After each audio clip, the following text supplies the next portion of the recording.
السلام عليكم ورحمة الله وبركاته.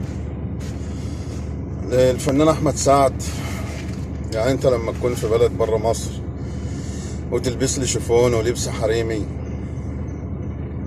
يبقى إيه الغرض يعني؟ أو إيه الصورة اللي أنت عايز توصلها؟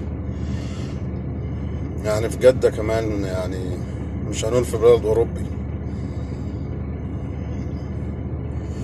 فاحترم نفسك وخلي لبسك محترم، عشان حتى الناس اللي بتتفرج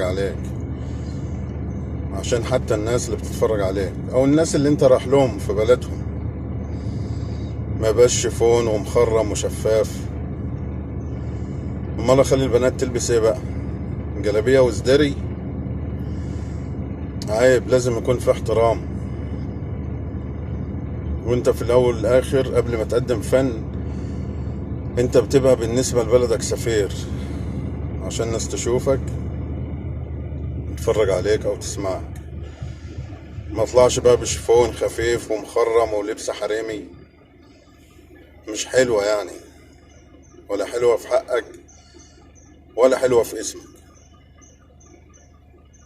لان العار ما بيجيش الا لاهله او لصاحبه، لا يمس مصر ولا يمس اي حد في مصر. فعيب يعني شغل المخنسة وشغل البنات والحريم، ده عيب.